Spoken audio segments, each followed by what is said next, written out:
अवधूत चिंतन श्री गुरुदेव दत्त श्री स्वामी समर्थ। आजच्या व्हिडिओमध्ये सर्व स्वामी भक्तांचे स्वागत आहे। आपली एखादी वस्तू आपण कोठे ठेवतो हे आपल्याला पुन्हा आठवत नाही। आपण डाव्या हाताने ठेवलेली वस्तू मिळत नाही। काही वेळा आपले डॉक्युमेंट, सोन्याचे कानातले किंवा अंगठी, सोन्याची चैन घरातच असते किंवा चोरी झालेली असते, त्यामुळे ते आपल्याला मिळत नाही। त्यामुळे आपला जीव खूप कासावीस होतो आणि आपल्याला आठवत देखील नसतं की आपण ती वस्तू कोठे ठेवली। ती वस्तू तुम्हाला परत मिळवायची असेल तर आजचा हा छोटासा व्हिडिओ तुमच्यासाठीच आहे। तो तुम्ही शेवटपर्यंत बघा। चॅनेलवर नवीन असाल तर सबस्क्राईब करा, म्हणजेच नवीन व्हिडिओची नोटिफिकेशन तुम्हाला मिळेल। हा उपाय करण्यासाठी आपल्याला एक सुपारी लागेल।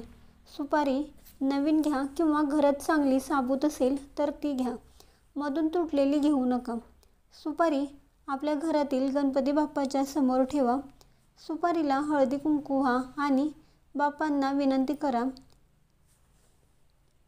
माझी ही वस्तू हरवली आहे, सापडत नाही, चोरी झाली आहे, मला ती लवकरात लवकर हवी आहे, लवकर ती वस्तू मला मिळू द्या। नंतर ती सुपारी उचलून आपल्या रुमालात बांधून ठेवा।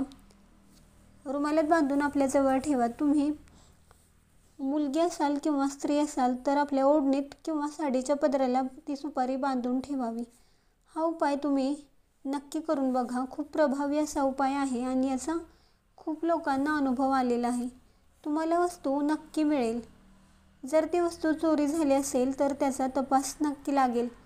वस्तू मिळाल्यानंतर सुपारी वाहत्या पाण्यात प्रवाहित करा। तुम्हाला ही माहिती कशी वाटली कमेंट्स करून नक्की सांगा।